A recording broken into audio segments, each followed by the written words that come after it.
welcome, my collectors. It's been quite some time. I mean, probably not for you, but for me. At least that's how it feels this time of year. How am I? Thanks for asking. I hope you're doing well. I'm a little gimpy. I was really stupid. I went to a friend's house and thought I was on flat ground. Wasn't. Misjudged a step.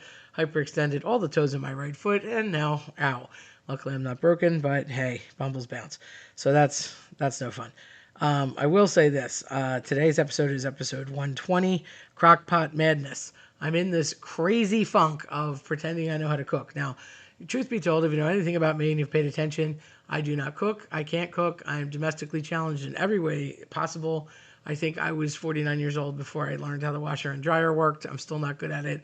I just hit play. And when I say that, I mean that in the most sincere and humble and least technical way possible. Set it up. Don't move any of the dials. Always do the same thing. Hit play. You know what I'm good at? Throwing a Tide Pod in. So now that I got a new dishwasher, courtesy of the storm a few months ago that wrecked my house, I've never, ever partaken in the dishwasher. I'm still too afraid to do that. So I have my minions doing that for me because that machine just takes too long and scares me. But the one thing that I'm a master of is the crock pot. Why? Because it's one-touch operation. It is meant for me. One finger, bam, pick a time, bam, go. Set it and forget it. Love it. But no, not the Popeil rotisserie, just a crock pot. And I have a legit 6-square crock pot. So every now and again when I pretend that I know how to cook, I will throw stuff in a crock pot. And if I can't just throw it in a crock pot, it makes me mad. So why do people do recipes? Well, first you have to sear it. I don't know what searing is. I can't do things on a stove. I mean, there's a kitchen in a house because it came with it. I use the microwave and the fridge and the sink. Hello. So people like me that are like, what? Meat? Temperatures? What? Sizes? Ounces? What are you supposed to do? I have no clue. I'm not searing anything. So if I can't just throw it in a crock pot and have it come out 8 hours later, low and slow, by the way, is always better than high and fast. I really don't want any part of it. So I can get things to be fork tender and flavorful in the chicken realm, and I can get things to be fork tender and flavorful in the pork realm. And I can't say I really eat fish, so I can't speak to fish because I don't do that. But I've even done the dessert thing in a crock pot, and it comes out pretty well. But I'm a meatitarian, total carnivore, love meat.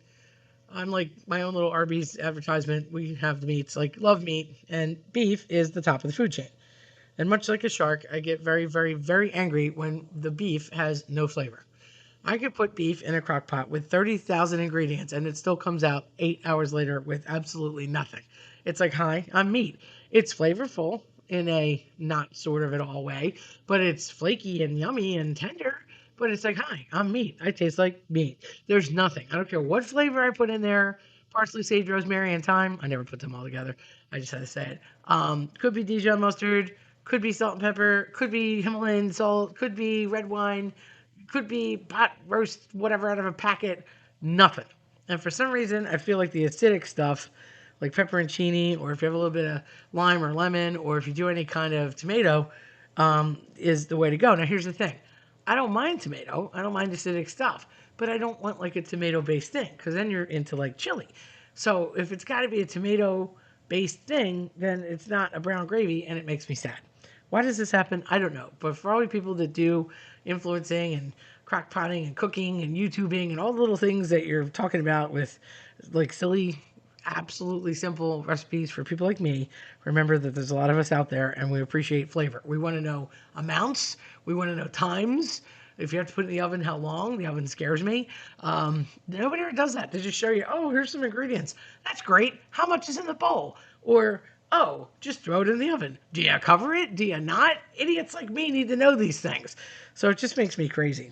And lately, I've just been on a mission. I keep going to the butcher and picking up all sorts of meats and things, and I keep trying like a little bit. I'll get a little bit of stew, and I'll throw it in there, and I'm like, hi, you taste like meat. And in the end, what happens?